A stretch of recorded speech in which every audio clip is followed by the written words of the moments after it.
কল্পনা করুন, একদিন সকালে উঠে দেখেন আপনার বাড়ি, আপনার পরিবার, আপনার প্রিয়জনরা আর আপনার দেশে নেই। এমনই এক ভয়াবহ অভিজ্ঞতা বহন করে বাংলা বিভাজন। আজ আমরা এই ইতিহাসের গভীরে যাব, কিভাবে একটা ভাষা, একটা সংস্কৃতি, একটা জাতিকে দুই ভাগে বিভক্ত করা হলো। 1905 সালের বাংলা ভাগ। ভারতবর্ষের ব্রিটিশ শাসক লর্ড কার্জন 1905 সালে বাংলাকে দুই ভাগে ভাগ করার সিদ্ধান্ত নেন। এর মূল উদ্দেশ্য ছিল প্রশাসনিক সুবিধা প্রদানের নাম করে বাংলার জনগণকে বিভক্ত করা। সেই সময়ে বাংলা ছিল ব্রিটিশ ভারতের বৃহত্তম প্রদেশ, যেখানে হিন্দু ও মুসলমান একসঙ্গে বসবাস করত। তবে প্রকৃতপক্ষে এর পেছনে ব্রিটিশদের ডিভাইড অ্যান্ড রুল নীতি কাজ করেছিল। ব্রিটিশরা মনে করেছিল হিন্দু ও মুসলমানদের মধ্যে বিভক্তি সৃষ্টি করলেও তাদের শাসন দীর্ঘস্থায়ী হবে। বিভক্তির ফলে পূর্ব বাংলা এবং আসাম নিয়ে একটি প্রদেশ গঠন করা হয়, যেখানে মুসলিমরা ছিল সংখ্যাগরিষ্ঠ। অপরদিকে পশ্চিম বাংলায় হিন্দু সংখ্যাগরিষ্ঠ ছিল।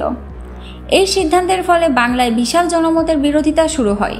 হিন্দু মুসলমান উভয় সম্প্রদায়ের মানুষ এতটাই ক্ষুব্ধ হয়। এই বিরোধিতার কারণে 1911 সালে ব্রিটিশ সরকার এই বিভাজন প্রত্যাহার করে। 1947 সালের বাংলা ভাগ। ভারতীয় মুসলিম লীগ এবং বিশেষ করে মোহাম্মদ আলী জিন্নাহর নেতৃত্বে মুসলমানদের জন্য পৃথক একটি রাষ্ট্রের দাবি। এই তত্ত্বের মূল ভিত্তি ছিল মুসলমান এবং হিন্দুদের ধর্মের ভিত্তিতে পৃথক জাতি হিসেবে বিবেচনা করা। মোহাম্মদ আলী জিন্নাহ এবং মুসলিম লীগ এই তত্ত্বকে সামনে রেখে দাবি করে যে মুসলিম সংখ্যাগরিষ্ঠ এলাকাগুলোকে নিয়ে একটি পৃথক রাষ্ট্র পাকিস্তান গঠন করা উচিত।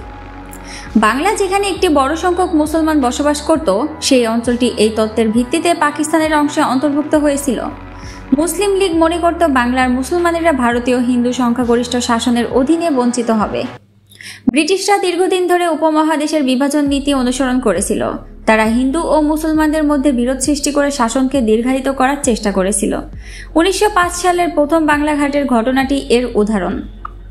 যদিও সেই বিভাজন 1911 সালে বাতিল করা হয়েছিল, 1947 সালের দেশভাগে এর চূড়ান্ত রূপ দেখা যায়। ব্রিটিশরা ভারতের রাজনৈতিক নেতাদের মধ্যে মতপার্থক্য তৈরি করে তাদের শাসন ব্যবস্থাকে শক্তিশালী করতে চেয়েছিল। যখন ব্রিটিশরা ভারত ছাড়ার সিদ্ধান্ত নেয়, তারা এই বিভেদকে সামনে রেখে ভারতকে বিভক্ত করে। 1946 থেকে 1947 সালে ভারতের বিভিন্ন অঞ্চলে, বিশেষ করে বাংলায় সাম্প্রদায়িক দাঙ্গার প্রাদুর্ভাব ঘটে। 1946 সালের দ্য গ্রেট ক্যালকাটা কিলিংস এবং নোয়াখালী দাঙ্গার উদাহরণ। হিন্দু মুসলিম দাঙ্গায় কয়েক হাজার মানুষ নিহত এবং ব্যঞ্চ্যুত হয়। এই সহিংসতাগুলো দেশ ভাগের দাবি আরও তীব্র করে তোলে এবং বাংলায় সাম্প্রদায়িক বিভাজনকে আরও জোরালো করে। মোহাম্মদ আলী জিন্নাহর নেতৃত্বে মুসলিম লীগ পূর্ব বাংলার মুসলিম সংখ্যাগরিষ্ঠ অঞ্চলকে পাকিস্তানের অন্তর্ভুক্ত করার দাবি জানায়। একদিকে কংগ্রেস এবং হিন্দু মহাসভা পশ্চিম বাংলাকে হিন্দু সংখ্যাগরিষ্ঠ হিসেবে ভারতের অংশে রাখতে চায়। তারা বাংলার একীকরণের পক্ষে ছিল না, কারণ এতে হিন্দু সংখ্যাগরিষ্ঠ অঞ্চলগুলো মুসলিম সংখ্যাগরিষ্ঠ পাকিস্তানের সঙ্গে যুক্ত হয়ে যেত। বাংলাদেশ বর্তমানে একটি স্বাধীন দেশ, তবে 1947 সালের আগে এটি ব্রিটিশ ভারতের অংশ ছিল এবং পরবর্তীতে পাকিস্তানের অংশ হিসেবে ছিল। ঐতিহাসিকভাবে এটি পাকিস্তানের পূর্ব অংশ হিসেবে গঠিত হয়েছিল, যা পূর্ব পাকিস্তান নামেও পরিচিত ছিল।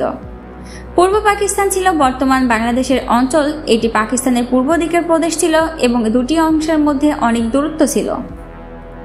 পাকিস্তানের পশ্চিম অংশ ছিল বর্তমান পাকিস্তান এবং পূর্ব অংশ ছিল বর্তমান বাংলাদেশ। এই ভৌগোলিকভাবে বিচ্ছিন্ন পূর্ব পাকিস্তান পশ্চিম পাকিস্তান থেকে প্রায় 1600 কিলোমিটার দূরে অবস্থিত ছিল, যা যোগাযোগ ও প্রশাসনিক সমস্যার সৃষ্টি করেছিল। ভাষার ভিত্তিতে পশ্চিম পাকিস্তান থেকে বঞ্চনার অনুভূতি, সাংস্কৃতিক বৈষম্য এবং অর্থনৈতিক অবহেলা পূর্ব পাকিস্তানের মানুষের মধ্যে ক্ষোভের জন্ম দেয়, যা স্বাধীনতার আন্দোলনের প্রধান কারণ ছিল। 1947 সালের দেশভাগের ফলে লক্ষ লক্ষ মানুষ তাদের ঘরবাড়ি ছেড়ে পালাতে বাধ্য হয়। হিন্দু মুসলমান উভয় সম্প্রদায়ের মানুষ দেশান্তরী হয়ে পূর্ব ও পশ্চিম বাংলায় অভিবাসন করতে শুরু করে। প্রচুর সহিংসতা, ধর্ষণ, হত্যা এবং সম্পদের ধ্বংসযজ্ঞের মধ্য দিয়ে বাংলার মানুষকে এই বিভাজনের চরম মূল্য দিতে হয়। Report news protocol.